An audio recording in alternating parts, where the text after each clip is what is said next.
Hello and welcome to the podcast. Every moment is sacred, where we interweave meditation and healing into everyday life. I am your host, Rain Elizabeth Stickney. Now, let us begin. My guest today is Michael Gibian, the Mindfulness Mentor. I love my conversation with him. I love the way that we connect and follow each other along on a story of his life. In his bio that he shared with me, he begins by writing these lovely words. Over 30 years ago, I followed my heart into what became an enduring passion for helping people feel good in body, mind, and spirit. Michael has traveled the globe. He has lived abroad and apprenticed himself to masters of many crafts. Some of his favorite teachers have been Sri Ravi Shankar, Thich Nhat Hanh, Satya Goenka, Kornfield, and Ron Kurtz. He is well learned, well practiced. He has a mindful, clear, compassionate, articulate way of speaking. I'm sure you will enjoy this episode. I am delighted by the kindness Michael shares towards himself as well as towards others. And he gives loads of examples of how to live a mindful life in our everyday world. Michael loves to teach and coach and mentor. He lives in California. That's my home state. I love California. It's always fun for me to imagine people I know out there in my homeland. At the end of our conversation, I ask Michael one of my favorite questions that you all probably know so well. What are you grateful for? And he responds, and I respond in kind. So I ask you, all of the listeners out there, you with your earbuds, you driving your car, you washing your dishes, you multitasking or just sitting and enjoying something while you listen, maybe you're looking at nature. I ask you, what are you grateful for? If you would like to join me in a daily gratitude practice, I welcome you to. It would be so fun. I have this amazing email list. Doesn't that sound funny? Aren't we all so tired of email lists? This one is so fun though, because it's jam-packed with inspiration. And the practice is called Redwoods and Snow. You sign up for it, you receive a daily email, and in that email is a quote, a poem, a picture from my daily life, my gratitudes, and an opportunity for you to share your gratitudes with me. And for those who choose to write back and say what they're grateful for, I always respond once more. So there's a whole feedback loop of, yes, we are connected here in this world of gratitude and sharing, asking questions and answering. Some people simply like to receive the emails and they use those emails as inspiration for gratitude in their private life or however those words and poems land for them. Everything about this practice is confidential, so no one knows who else is on the list. It's just me calling out to the world. Let's celebrate ourselves. Let's celebrate our lives. Let's celebrate with gratitude. So to join me in this daily gratitude practice, please go to my website, rainelizabeth.org/redwoods-snow. rainelizabeth.org/redwoods-snow. You can also simply click the link in the show notes. what I have heard from participants is that this way of practicing gratitude is a gentle accountability. As we share our grateful hearts, there's a gentle accountability where we learn and grow together to feel more grateful, allow the abundance of joy to overflow. It is so fun. I'm excited to practice gratitude with you. Here is Michael Gibian, the Mindfulness Mentor. Enjoy the show. Hey, Michael. Hey, Rain. How's it going? So well, and I am very happy to be here with you and hear all about mindfulness and anything you have to share with us. Great, thanks. I have seen that you are the mindfulness mentor. Yes, that is my moniker, which feels like big shoes to fill. Yes, I mean, it's quite a statement. Yes, yes. Right. I have such a passion for mindfulness, and as a coach, I really feel like that is my role is to mentor people. And I think most people by now have heard of mindfulness and probably understand how good it is for them. And yet it seems like there's still a lot of work to be done to help people really actually integrate it into their lives, whether that's a formal sitting practice or mindful techniques used in daily life. So Mhm, that's what I spend a lot of my time doing is encouraging, supporting, and helping people with that. mhm, mhm. That's so valuable. And is there also a counseling component to what you do? Yes. So sometimes the coaching is less about goal achievement and maybe more about personal blocks that people have or stuck places or unconscious parts or subconscious parts typically that need a little bit more care to allow them to feel Mm-hmm. freer to step forward into those goals. And so that for people that have done coaching and then want to go deeper. Mm-hmm. So you find the counseling modality to be a bit deeper than the coaching modality. Yes, I do. I feel Uh, like it gets more into towards the realm of the psychological material, mm-hmm. Mm-hmm. where coaching in a perfect world is much more about giving people tools and they pick them up and use them and then they get great results. So that would be the perfect scenario, of course, with coaching. Mm-hmm. And Mm-hmm. and of course that's not how it always works. We're all individuals, aren't we? Indeed. Yes. So I imagine you've had an individual, unique experience throughout this lifetime so far. And what has brought you to this work? How did you get to this moment? That's a great question. There's a few levels to that answer, but I'll start with in 1989, I was in my early 20s, and I was raised in a family where I was free to choose my beliefs and my spiritual path. And so I felt a calling to find out what that path was.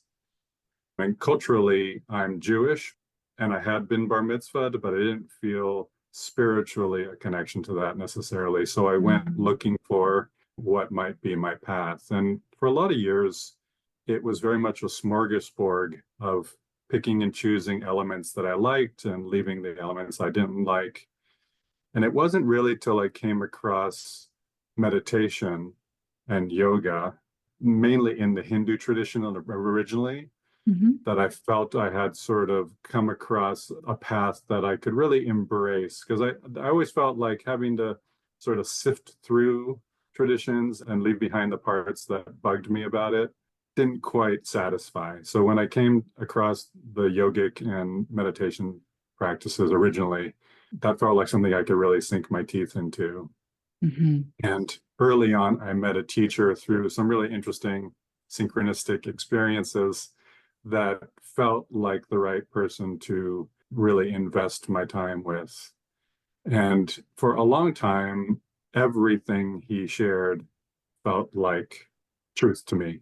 And Mhm. so I spent about 9 years. This is Sri Ravi Shankar. His group is called The Art of Living. Mhm. And for about 9 years, I spent all the free time I could muster traveling the world with him, being on Mm. retreat with him. And I was really lucky at that time that it was early days in his organization. So I was able to be really right there with him, which is really different now.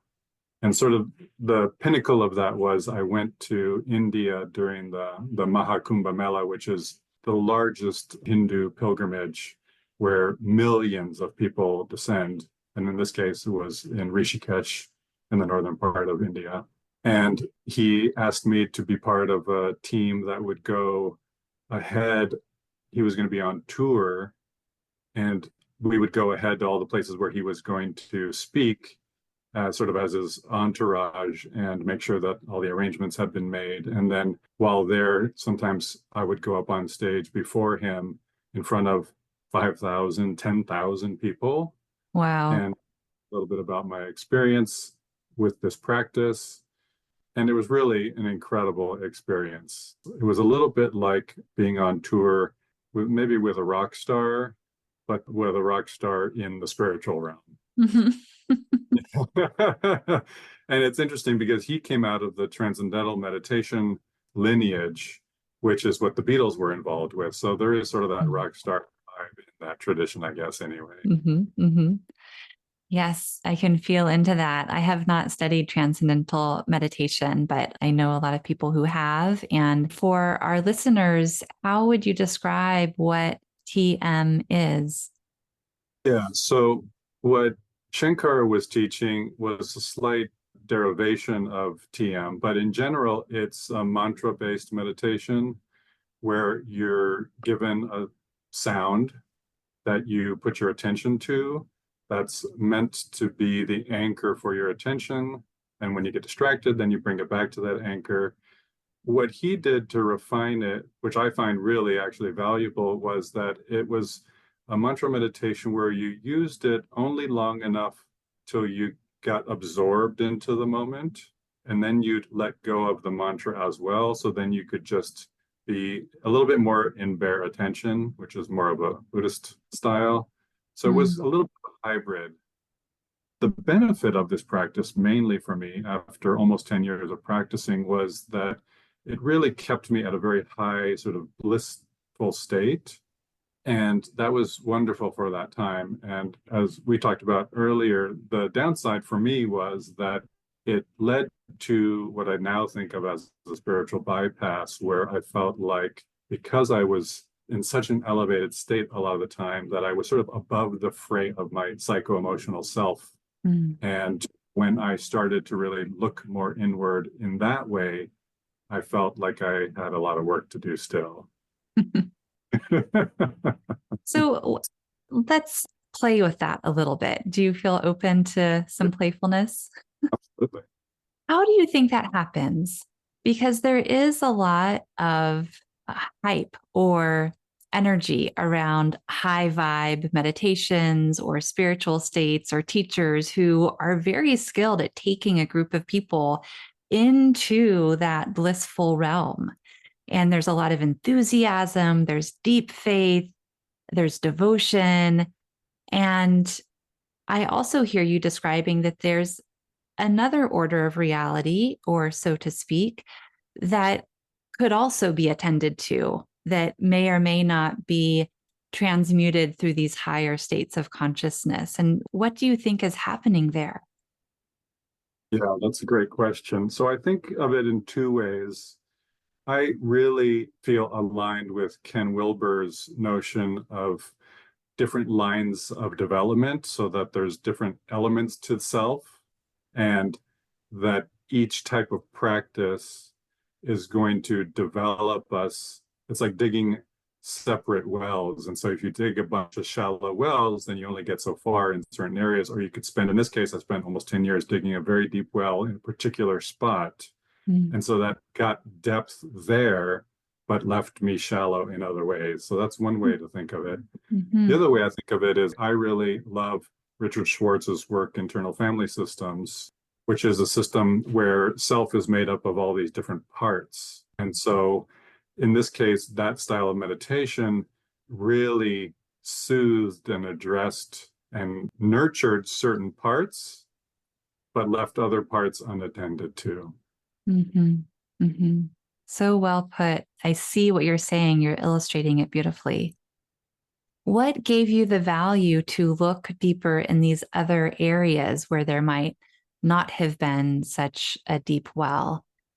Yeah. So when towards the tail end of studying with Shankar, you could say that some of these other parts that weren't attended to started to protest Mm-hmm. and hijack the bliss a bit. And what I noticed was a lot of strong clinging to him. So it Mm-hmm. became what you might call a bit of a personality cult. He wasn't cultivating that, but the students were, and I was Mm-hmm. among them. Mm-hmm. And it seemed like the closer we were to his feet, in a manner of speaking, that the more the clinging was strong. And so Mm-hmm. the pivotal moment for me was we were on retreat at Lake Lucerne in Switzerland, Mm-hmm. and he finished giving his talk to like 700 people. And he went upstairs, and myself and about 10 other students knew that if we followed him, we could continue having a private audience with him. And that at that moment, I realized that that clinging and sort of clamoring for his attention and being near him, it was like an unhealthy form of being in love in a way. Mm-hmm. It would allow me to be closer to him and prolong the inevitable. And yet there was a part of me that felt like that was contrary to what he had been teaching. And so I had to make a really painful decision, which really felt like a divorce, Mm-hmm. to follow what he had actually been teaching and leave the organization. Wow.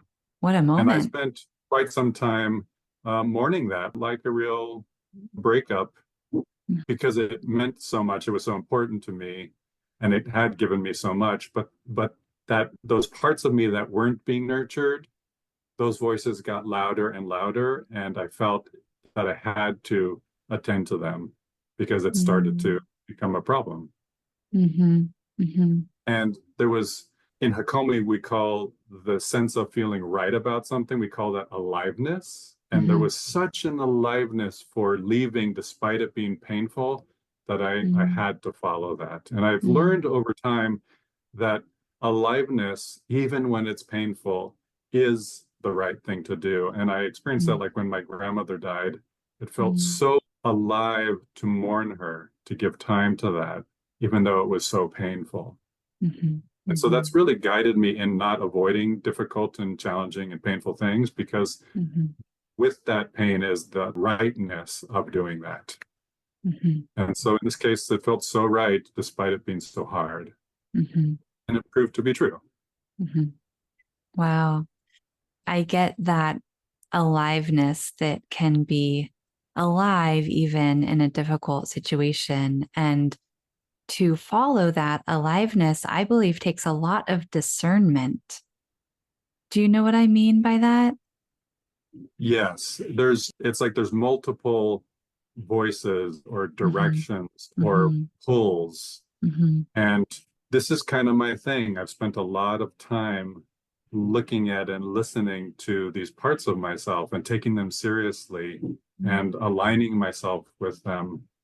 So they are distinct voices. And so, but it took a while. This wasn't magic, and I'm not special in this way, but it took a long time to get to that point where the voices that were telling me that I needed to move on to the next thing, where I could take those voices seriously enough.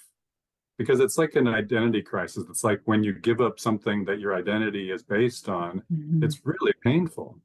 Mm-hmm. And Mm-hmm. so those voices were asking me to give up a huge part of my identity. Mm-hmm. And so that's why it was like mourning a death Mm-hmm. or a major relationship, Mm-hmm. which it was, which it was.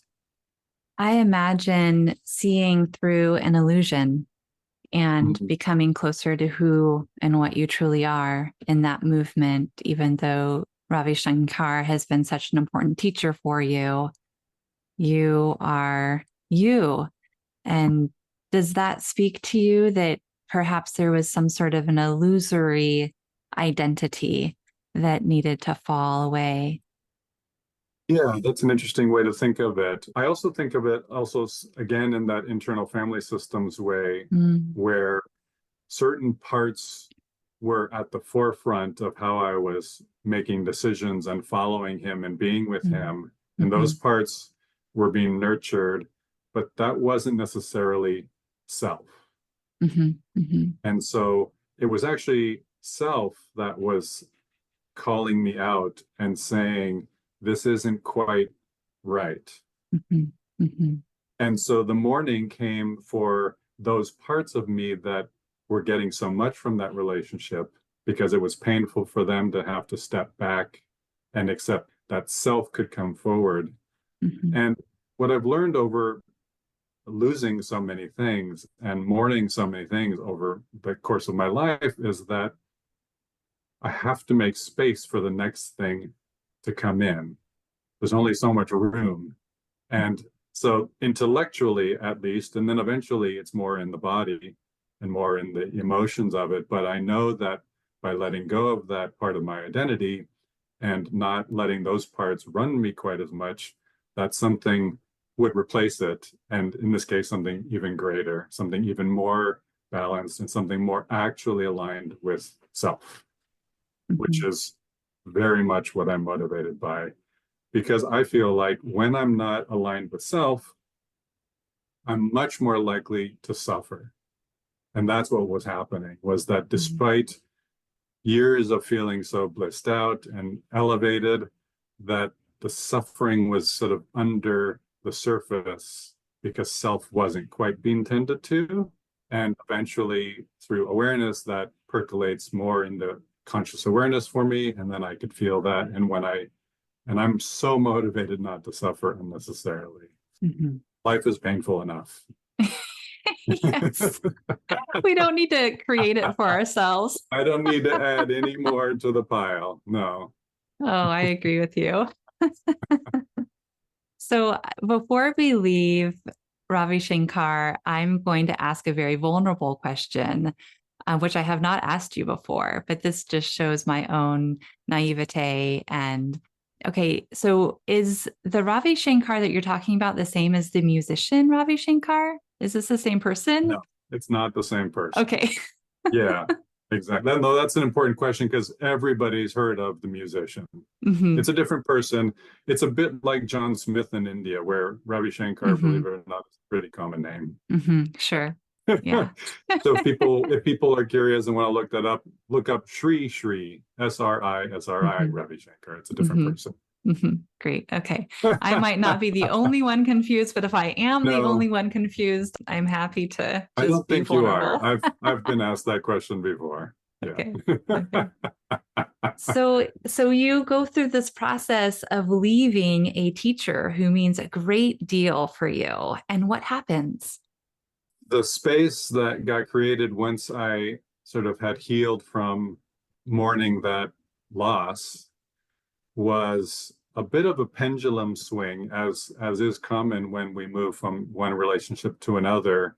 And Mm, luckily, the pendulum swung towards what I think as a more healthy place, which was I then came upon Vipassana, which is sometimes called insight meditation, which mhm, some people say goes all the way back to Buddha himself. I don't know, I wasn't there, but it certainly goes back to Burma, where some of the great masters, in fact, my teacher, Jack Kornfield, studied in Burma with mhm, some of those masters, and the people that some of the earliest teachers of Vipassana in the US all trained in Burma, including my teacher, Goenka. He was actually born in Burma. So I came across that style, and it felt like, in a way, the antidote to the style of meditation I had been doing before. And I think people might be surprised to learn that there can be such a difference in styles of meditation, and there really can be. yes. So distinct flavors. And so Vipassana really made itself clear that it could directly attend to my psychology in a way that the other style really never touched, not directly at least. And so, as I said, it felt like the antidote. And so that launched me into a path of studying psychology and studying Hakomi, which is a mindfulness-based and somatic approach to psychology, and on from there, because that part of me had not really been nurtured and developed. And I find it profound. I find it profound. And it's typically not necessarily the first style of meditation that I think people should try. I think people should try it.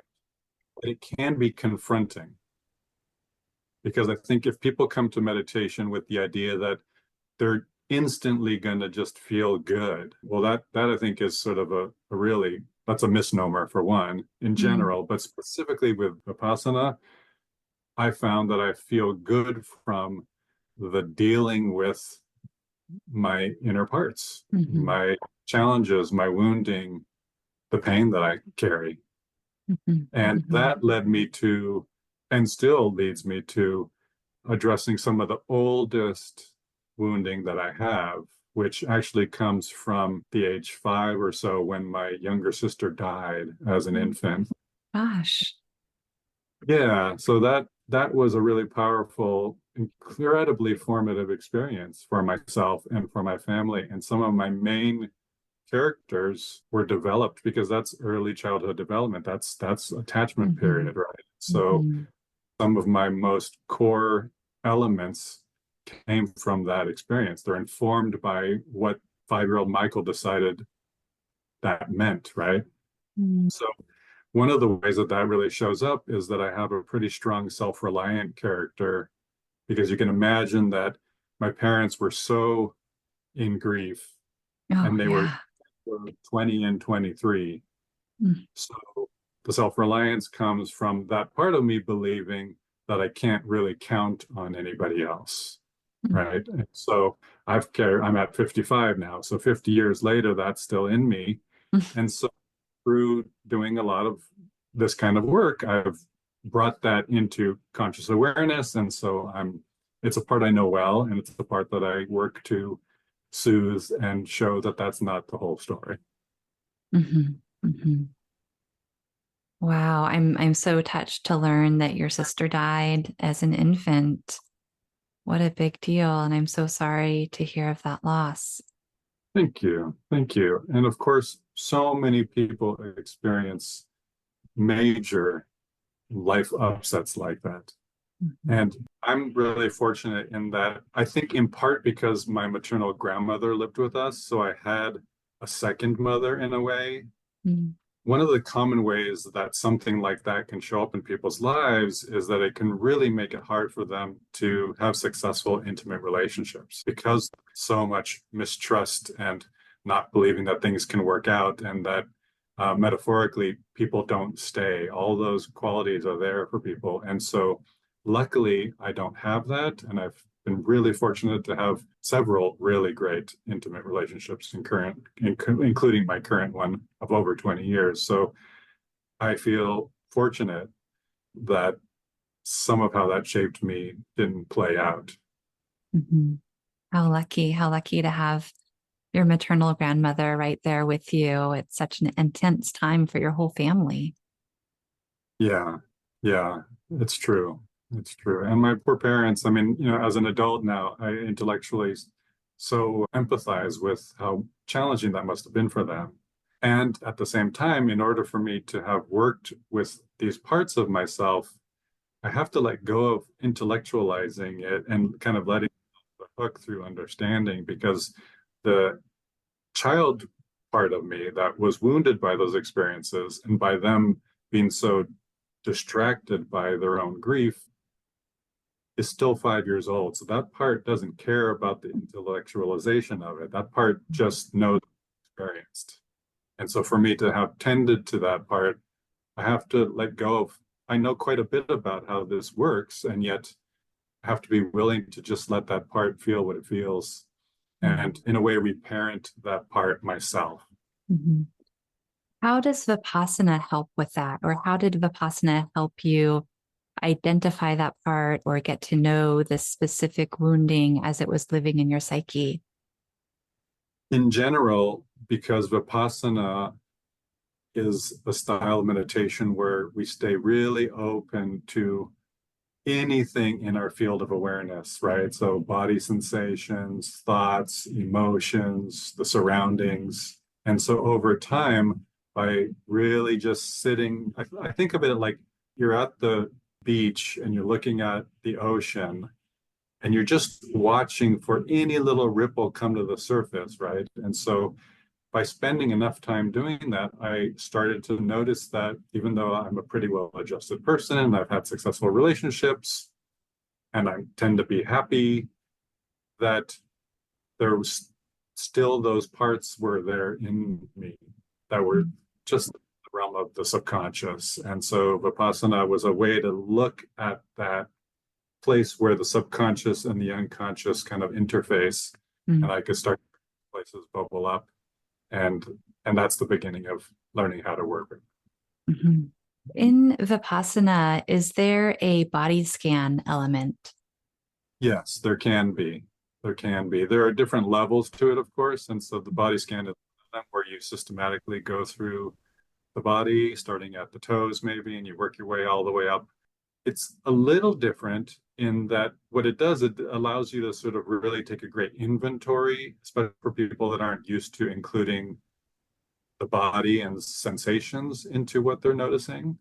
But it is giving you a point of focus, right? As you're systematically focusing on the knee and then on the thigh, I'm not quite open to the rest of the field of my awareness. And so it's you're temporarily closed off. But it is a good practice in that you go through the body mind.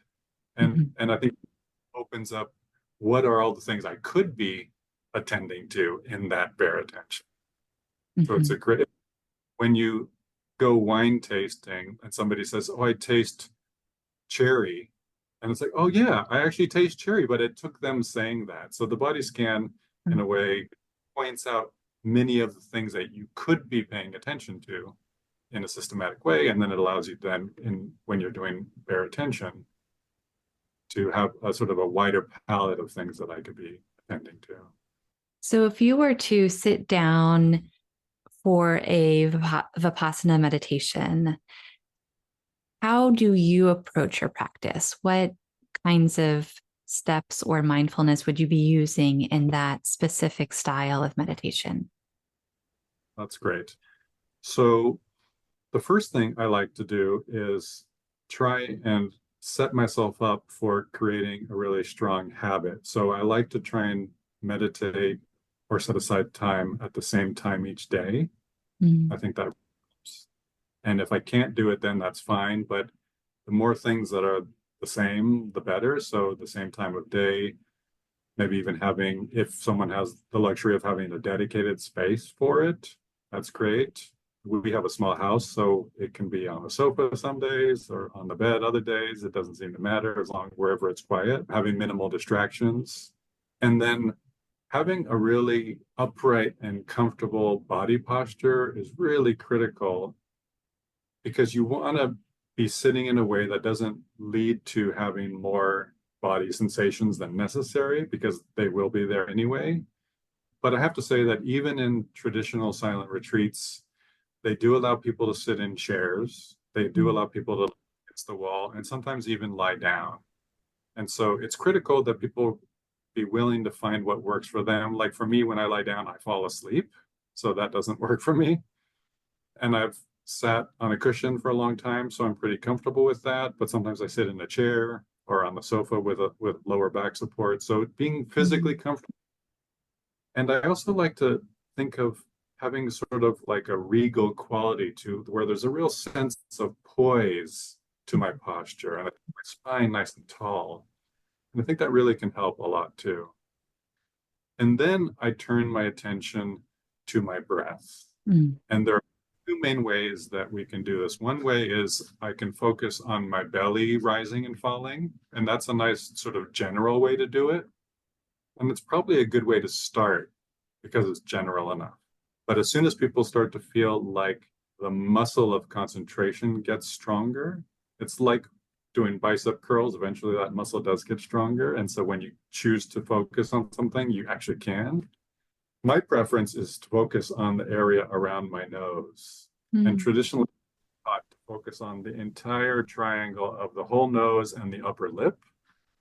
And then in time, make the point of focus even smaller to right at the entrance of the nostrils. And if you can imagine, like if you're a visual person, like if your attention is right there on the rim of your nostril, right where the breath comes and goes, you're right at the front line of noticing the breath coming in and going out. Mm. And that's really what I prefer to do, but that might take working up to. And so by doing that, by focusing on the breath and not manipulating, this is something important too, is we're not trying to change the breath. We're not trying to slow it down or relax it or make it long. We're really just trying to pay attention to what is actually unfolding naturally. Mm-hmm. And so by focusing on the breath and having a nice upright posture, we start to notice that there are physical sensations, there are thoughts, there are emotions, there are all these other things. And I like to tell people that they should expect to be distracted. And the beauty of distractions is that if you use mental noting, then it's actually just part of the meditation. So mental noting is a practice. I think of it, because I'm so visual, I think of it like putting sticky notes each time I have, and I just mentally notice, oh, I'm thinking. So I put a sticky note on thinking. And as soon as I put that sticky note, it brings me back to my breath. Planning, back to my breath. Mm-hmm. Remembering what time it is, back to my breath, right? And for a lot of days, that's the practice is mental note and back to the point of focus. Mental note, back to forth. So that's the practice. And sometimes you might notice, whoa, a few minutes went by and I didn't have to mental note. The other thing I would say, sort of to kind of wrap that up, is to be completely non-judgmental about the practice and don't assess the practice. The goal is to just do the practice with as much regularity as possible. It doesn't matter if I feel like I actually succeeded or not. The succeeding is in doing it. Mm. Because they're going to feel like, oh, that, like I felt like I was really there. And other days I felt completely distracted. And we don't want to get caught up in deciding, do I feel like meditating today? Mm. That's not how it works. It's irrelevant. It doesn't matter if I feel like it or not. I want to be doing it because I either believe that it's helpful or I've done it long enough where I've seen that it's helpful. Mm-hmm. Mm-hmm. I hear a great sense of discipline. Yes, because again, I'm motivated by not suffering. And so for me, the hook is that I've done it long enough to where I've seen the benefit. And so that I want to keep sustaining that benefit. And so that's the motivation. So I think people need to have an important why. Mm-hmm. It's critical. The why for doing it is important because we might not always feel like it. Days get busy, life is full, there's distractions. But if I can connect to why I do it, Mm-hmm. then it keeps me as regular as possible. Mm-hmm. Michael, what is the benefit of meditating in this way? Wow. It makes my life so much better in pretty much every way I can think of. It makes me feel healthy psychologically, healthy mentally. It allows me to tend to my body, which leads to feeling physically healthy. It makes my relationships better because it informs how I listen and how I communicate. It makes my work better because I feel like I'm doing work that is part of my purpose and mission. So it's permeated everything that I do in a way where I pretty much live according to what mindfulness has taught me, which is to find what's true for me, to find alignment with what makes self stay at the forefront of my being. Mm-hmm. And then it's a self-perpetuating cycle that I keep working on. Mm-hmm. Mm-hmm. I'm feeling the power of mindfulness as you're describing the benefits of your meditation practice. And is this a place where you feel the power of mindfulness in all areas of your life? It is. It is. In fact, even when things aren't going well. Like recently, I've been having some tension with a family member and noticing myself being triggered. And so it's really critical to let people know that I'm definitely not enlightened and still triggered.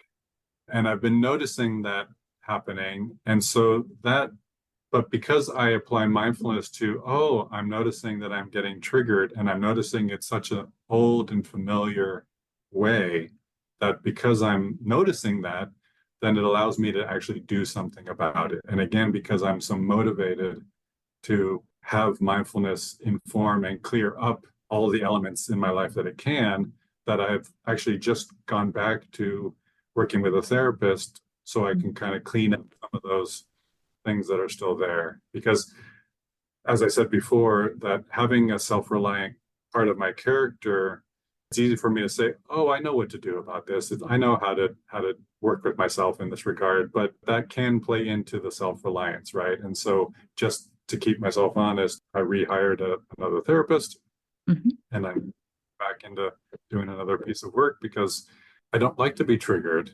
It makes me not myself. And I know that when I can clean that up, that I can have more of what I want. And so this is the kind of thing where I often will ask myself, what can I do right now that will lead to what I'm actually wanting and needing?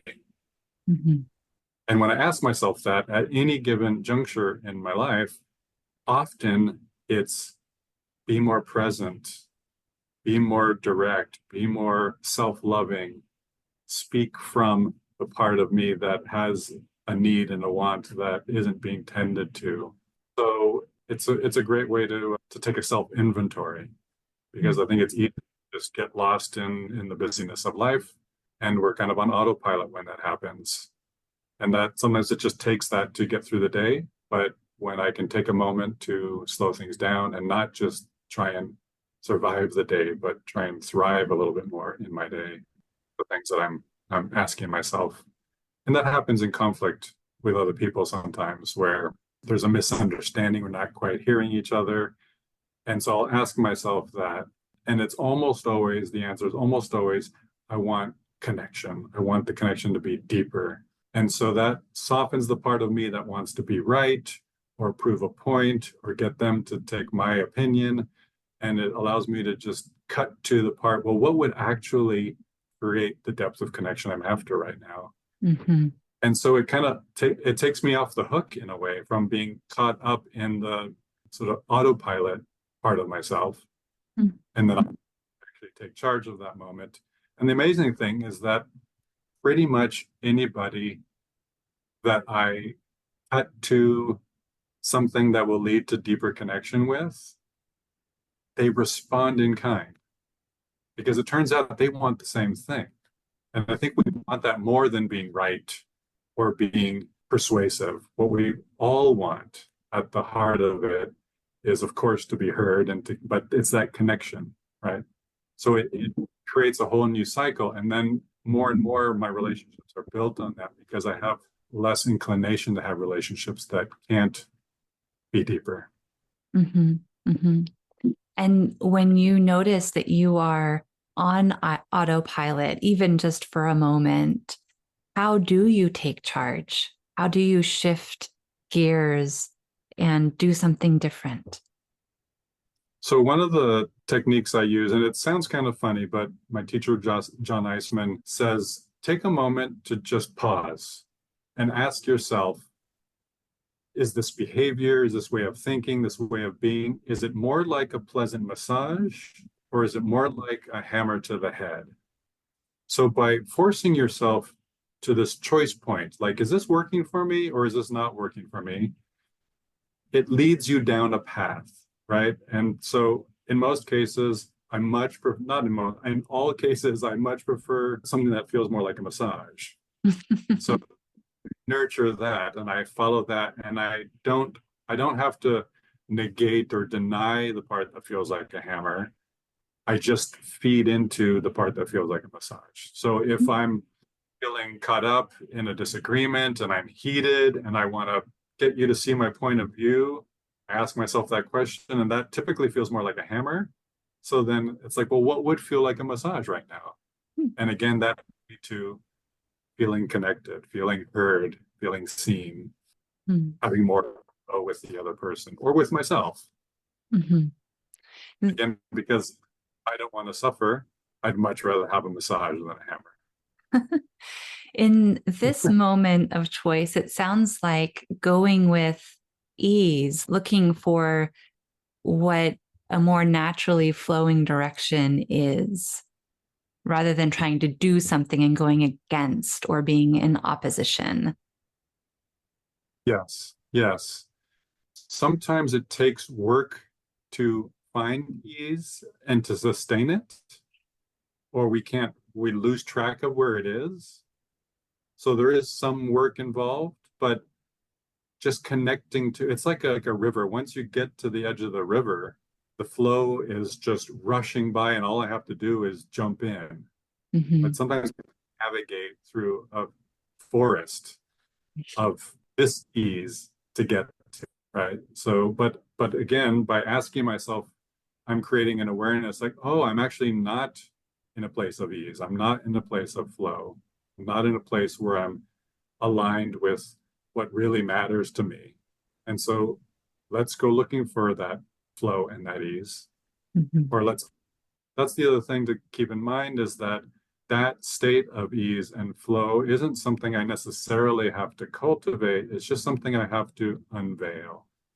And that's what mindfulness can do is that at the core of my being, I'm already fully formed. This is what Buddhists would call Buddha mind. I'm already fully formed. It's just veiled over with all of the wounding and the mishaps and the impasses and the things not going my way. And all I have to do is just remove those veils little by little. And as I start to do that, I can actually start to see through the veils to what's at the heart of it. And then that's even more motivating. And then eventually there's little moments, little glimmers of self completely unencumbered, unfettered. And that's really special. And I orienting my life from that place. Share with us which modality John Eisman is teaching you. What is he offering to the world? Yeah, so John Eisman is actually one of the early pioneers of the Hakomi method.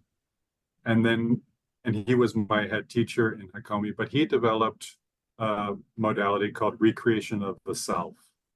And that's an approach that's not dissimilar to the internal family systems in a way where we work with parts and categories of parts. And the way I think of that work is that if I had a dream about being chased by a bear last night, and I came this morning and said, Rain, I need you to help me figure out how to outrun the bear. And you, well, you've awakened from the dream. You don't need. It's like, right. So the solution isn't how do I outrun the bear. The solution is how do I wake up from that dream, right? Mm-hmm. And that's a big part of this work is working with fragmented parts that are sort of the placeholders for wounding or beliefs or thoughts that are not part of what serves self. And so sometimes the work is I'm so immersed in that dream state that I have to figure out, I have to wake up to, oh, I'm in a dream. It's like becoming lucid in a dream. I have to become aware of the dream state and get out. And other times I want to notice that those parts are all around and I want to sustain that self is at the forefront and those parts can Ron Kurtz, who created Hakomi, called them advisors. Like they can say, oh, this going to this party tonight is concerning me because you know how we are socially, right? I can let that part advise me and I could say, okay, thank you, I've got this. But I don't want that part to take charge of my life and hijack because that part only knows the downside. It doesn't know what's happened. It only knows what happened in the past and it's trying to protect me. Mm-hmm. So that's how we work in recreation of the self. It's really powerful. Mm-hmm. And mindful at the heart of it because the work is always done in present time. We don't go looking to the past. We look at what's showing up in present time And by doing that, a lot can show up. Mm-hmm. And so you're saying that mindfulness is a key component of this work that you're describing. Absolutely. It's Mm-hmm. essential. Essential. In fact, when I'm working with somebody and they're going inside to do that work, part of what I'm trying to do is track that they're in a mindful state from the outside, looking for signs that they're in a non-ordinary state of being. And so if they report from the inside in a way that's too conversational, then that shows me that they're not really mindful, because when you're reporting from mindfulness, so you're in mindfulness, but you're just telling the other person, it isn't like a normal conversation. It's more like you're reporting from the field. And so it's a different style. So we're trained to track that in others, and trained to track that in ourselves. Mm-hmm. Mm-hmm. I'm smiling because I'm remembering part of my own journey where I had this wonderful teacher for a while, John Burney. He's in Adyashanti's lineage. And John and I would sit in his apartment in San Francisco and have spiritual counseling sessions, for lack of a better term. It was really just presence. And then through my course of time with John Burney, I also went to India with another teacher. And when I came back from India, I was continuing my sessions with John. And he lived in an upstairs apartment in San Francisco. And so part of the way to get to his apartment was to walk up the stairs, and there was a wooden banister. And so when I came back from India and I was walking up those stairs, I noticed I'm walking, I'm touching a wooden banister. And I entered his apartment, and our conversation was very much like this, in presence, not talking about presence. And he started laughing and he said, Rain, isn't this so funny? When we're in presence, we're no longer practicing, and the words come out much differently, don't they? And so there's a style of being that lands differently and is embodied differently when we're just here, when we're simply present. And all the practice is important, and it gets us here in various ways. But I get a sense of what you're saying, that you can see where people are by their demeanor and their words, and similar with ourselves, we can track ourselves where we are, because when we're present, we're simply present, and things become very simple. Well put. It's kind of a cosmic joke. Like once we're here, what is there to say? Right. True. It's true. And that would make for a boring podcast, maybe.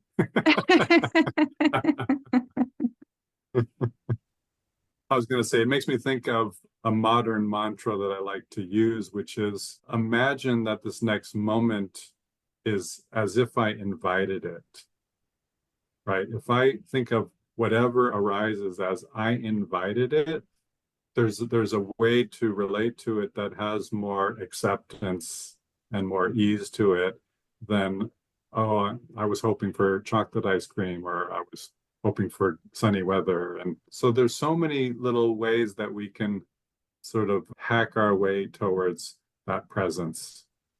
And then when in presence, then sometimes the work is, how do we sustain that, right? Because there are distractions or other things that try and intervene. So there's sort of two parts to the path. One is, how do I land in that? And then the other part is, how do I sustain that? Mm-hmm. Mm-hmm. Mm-hmm. And perhaps even another version of what you're speaking of is, how do I live in that abiding truth? How do I step away from being the sustainer at all and allow it to sustain me? And I get to enjoy in a very relaxed way, just enjoying presence, enjoying self, enjoying being. What more would you like to share, Michael, whether it's something that we've touched on that you'd like to go deeper into, or something that we haven't spoken about? I know you have many passions, including relationships, and I want to give you free reign of anything that feels true to your heart in this moment. in general, just want to invite people to care for themselves enough to take their needs and wants seriously enough to do the work that it takes, to allow the tools that can support them in. And I know how full life is. I know how easy it is to grind, and that's popular in our culture now, is grinding, grinding, grinding, working hard and making things happen. And it's counterintuitive, but the more I let go, the more I actually can make things happen. And they're the things that happen are actually the things that are meant to support me and be an expression of my highest self. And so it's almost counter our culture, because we're taught to believe that I have to make things happen and I have to go after my dreams. There is an element of that's true, but the other side of that coin is the more I can allow things to unfold, the more I can let go of trying to manage the moment, manage others. The only thing I can really do in any given moment is show up as fully as I can for myself, and then maybe for others. But it has to start with showing up for myself. That's the only thing I can control, is what I do, how I think, how I feel. That's all I can really do, ultimately. So it makes it really simple. It doesn't make it easy. Mm-hmm. Because, as we've said, most people have heard of mindfulness and they still don't do it. Mm. And that's fine. I don't have judgment on that. But I want to encourage people to do that. And that's actually part of what I've loved about my relationship with Thich Nhat Hanh, in that where he really shined is in introducing mindfulness into daily life, into washing the dishes mindfully, into walking mindfully. And that's really inspired me, because I do love to meditate, and yet I spend so much more of my day doing other things, that if I can infuse those with mindfulness as much as possible, then I'm practicing all the time. And if I'm practicing mindfulness in my relationships, then I'm practicing all the time. And so it becomes a really powerful way to live. It becomes my lifestyle. It's the primary orientation of how I show up for myself and others, personally and professionally. Mm-hmm. There are so many wonderful seeds I hear you planting right now with everything you just shared. And I even feel this beautiful integration of the bypass you described earlier with Shankar coming into so sometimes when there is a spiritual bypass, there is later an integration of whatever was bypassed. And as I'm hearing you talk about Thich Nhat Hanh and the everyday mindfulness, and also about, in my words, the self-love, being fully here, one self, and then perhaps for others, but here with and for self first, I'm getting a feeling of an integration of what might have been bypassed in your earlier journey. Does that ring true at all for you? Absolutely, really. And I would say not just integrated, but transformed, Mm-hmm. Mm-hmm. really transformed. And I think that's critical. I think it's easy to stop at insight. So like the insight that spiritual bypass was happening, like that in itself is powerful.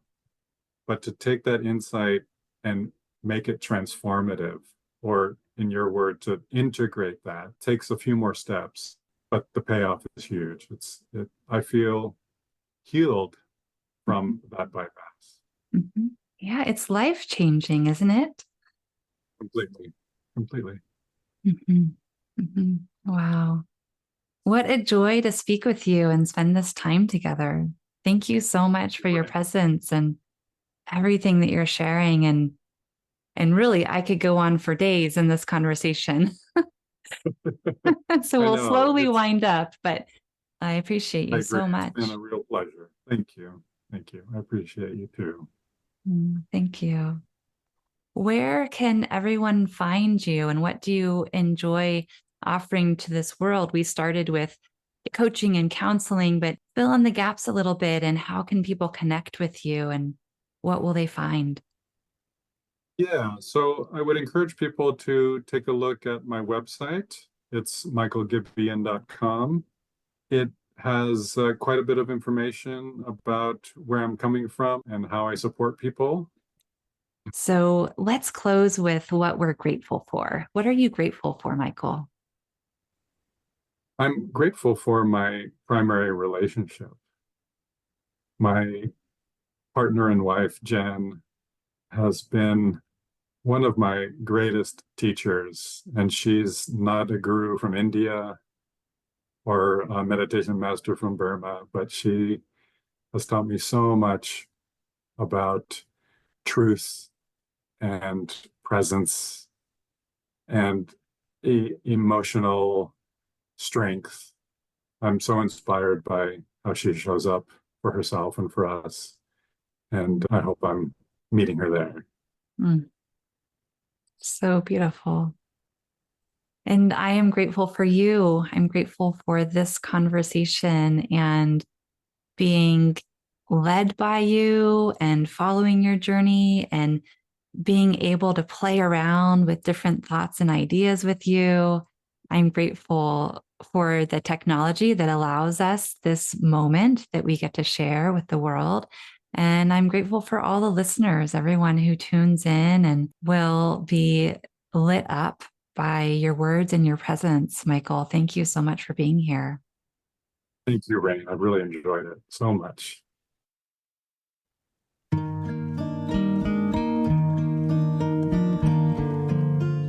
Thank you so much for listening. It has been a great joy to have your presence here in this podcast. I welcome you to celebrate the joy and wisdom in your life exactly as it is. And I welcome you to feel loved, fully loved, exactly as you are. www.rainelizabeth.org